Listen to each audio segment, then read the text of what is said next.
Hello, Pisces, Sun, Moon, Rising, Venus signs, and cross watchers. This is your tarot reading for the week ahead whenever you're finding this. If you're watching along as I post because you're subscribed, this will be for the week of August 12th through the 18th, 2024. Before we begin, I just want to give a massive shout out to Lauraspirit. They're a beautiful jewelry company online that you can go on their website and just click your intention or your zodiac sign, and they will show you all of the pieces they have that will amplify that intention or empower you with your personal zodiac sign. So all of their jewelry is made from natural, high-grade crystals, minerals, gems, rocks, whatever, and they are specifically made with certain intentions in mind. So for example, you can click prosperity or love or confidence, and it will show you all of their pieces that align with that intention. It's really great. I picked these three bracelets, green jade, smoky quartz, and sunstone for the certain things that I want to amplify in my life. So yeah, if you click the link down in the description box or comment box, it will take you to their website, and there's a coupon code. It will take off 20% of your order. So go get yourself some jewelry for a discounted price. You're welcome. Okay. First card out for you, Pisces, is the High Priestess. Wow. And this, I always view the High Priestess as a very Pisces type of card.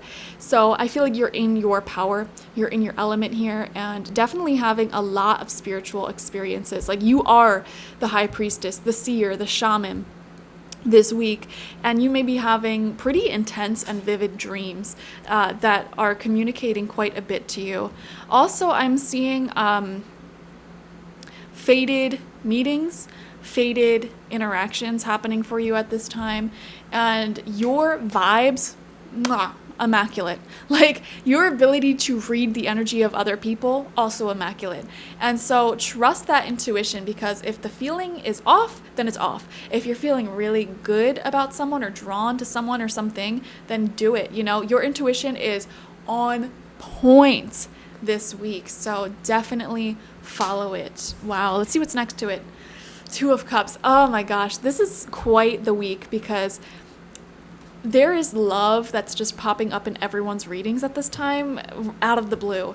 I might have to do a bonus love reading this week, so if you're not subscribed, go ahead and subscribe, because I might do love readings for each zodiac sign this weekend if I have extra time on my hands, which I've never done on this channel before. Let me know if you want that.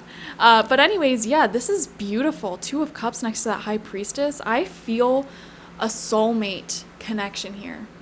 And this is a fated soulmate connection. Like, this is someone who is here to teach you a lot, love you for a long time, and just really send so much positive energies. Love, like true love that is healthy, is the number one healing balm that you can expose yourself to on this planet. Like, a really great friendship that makes you laugh, a really wonderful partnership where you truly love each other and are here to support each other, a fated soulmate pet that you have in your life. Like, these are the things that make life worth living. And our relationships, especially our soulmate relationships, are our greatest teachers in life. And I am seeing, with the High Priestess next to the Two of Cups here, a fated soulmate relationship really standing out this week. And I don't know, it's reminding me of my intention oil, not to like plug my own products here, but I sell an intention oil called the Third Eye Chakra intention oil. And essentially, if you anoint yourself with it, it really draws in fated soulmate connections and protects your energy. It's really powerful. It helps elicit powerful psychic dreams, intuition, etc. And I am seeing like the same energy frequency. I'm feeling the same energy frequency that oil helps amplify in you, and it's just coming out of you naturally. Does that make sense?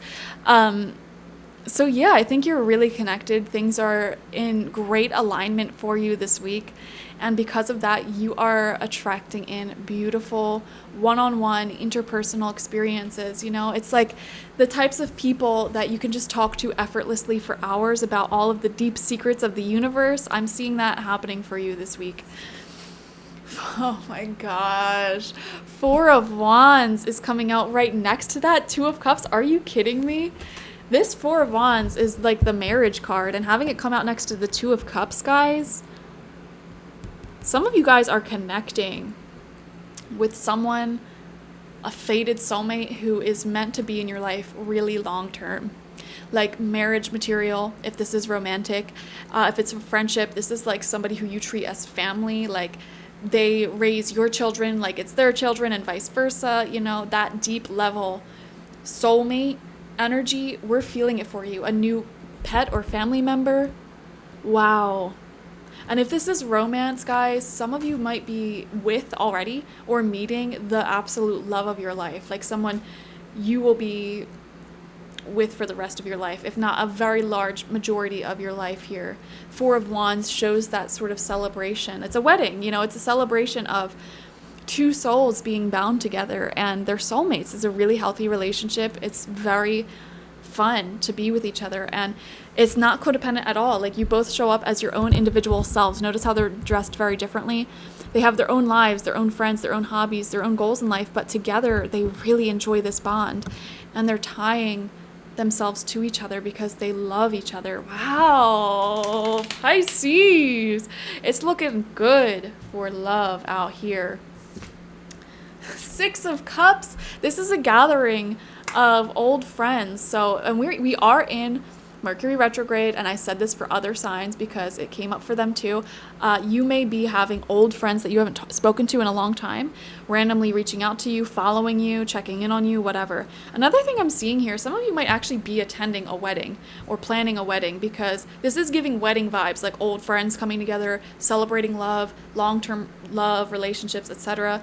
So there could be some wedding planning or attending weddings, celebration, some sort of party where you see a lot of people or family that you haven't seen in a long time. And also the Six of Cups is great for business, especially under the High Priestess. If any of you are like me, who are High Priestesses, shamans, you do tarot readings, mediumship, or like just anything in the spiritual field, this is great for business as well.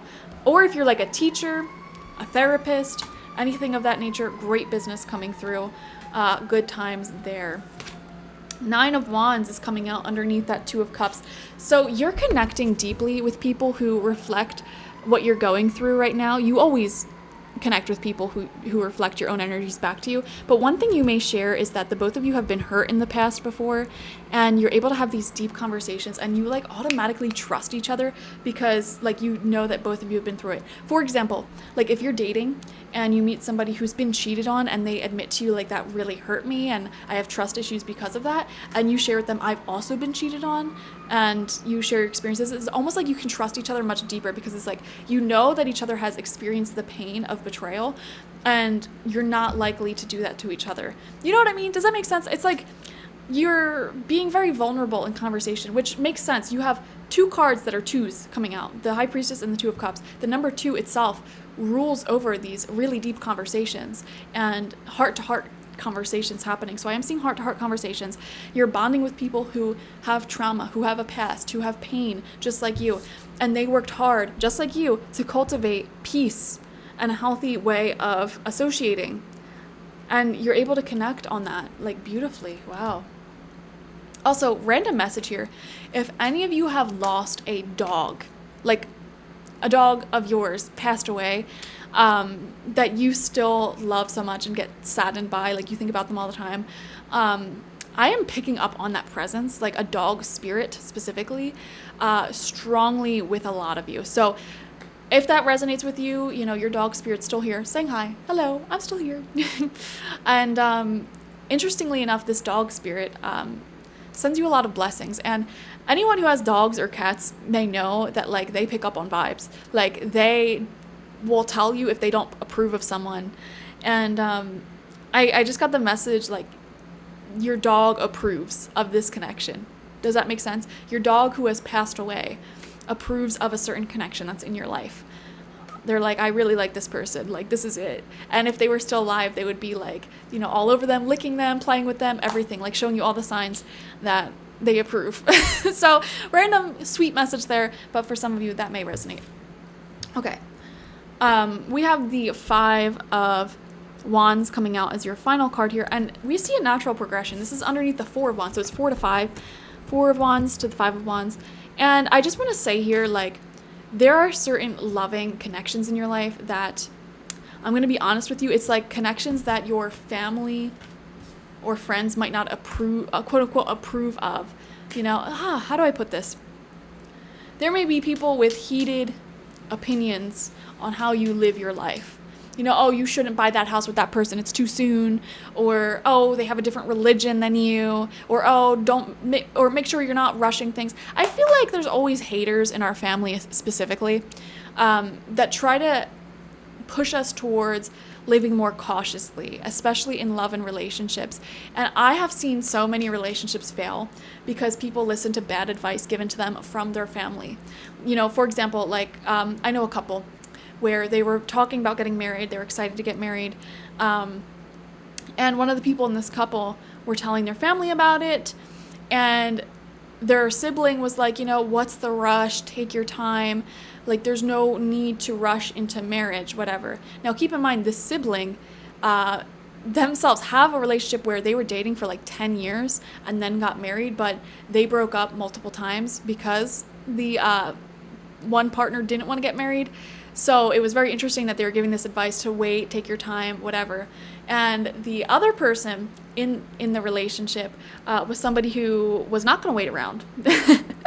So they broke up because of really bad advice that a family member gave one of the people in that relationship. Oh, you should wait. Putting fear in their head, basically, insecurity in their head. What's the rush? You got to make sure this is the real deal. And it's that couple was already really invested in each other and were yeah, this is it. But then someone else outside of the relationship planted fear in their head. And they're well, actually, no, let's backtrack, And then they broke up over that, which is really sad. And I've seen that same story play out multiple times. Okay, so when it comes to love, if it feels right, it feels right.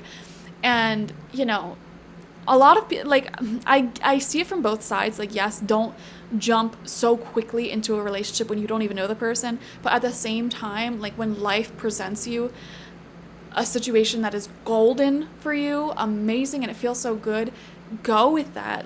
Keep it unfolding. That's how you keep the sparks of romance alive. Not just romance romance, but the romance of life.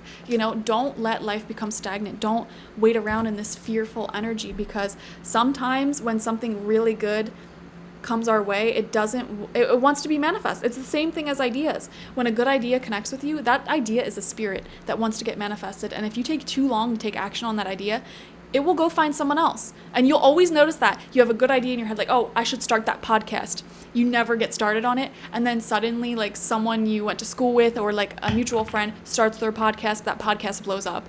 And that feeling of oh man, I should have done this starts coming in your head. It's important to take action, to strike while the iron is hot. You know what I mean? Don't listen to bad advice from family members or friends who may be trying to plant some fears into your head. Strike while the iron is hot. Okay? Thank you guys for joining me. Definitely watch for your sun, moon, rising, and Venus signs to get the fullest overview of this week ahead. Like this video, comment how it resonated down below, and subscribe to the channel if you've not already. If you want a personal reading with me one-on-one, the link to that is always in the description box, spiritpsychic.org. I also offer my intention oils there and spiritual life coaching sessions there, so check it out. Also check out Outer Spirit for some discounted jewelry using my link or coupon code. Thank you guys. Bye-bye.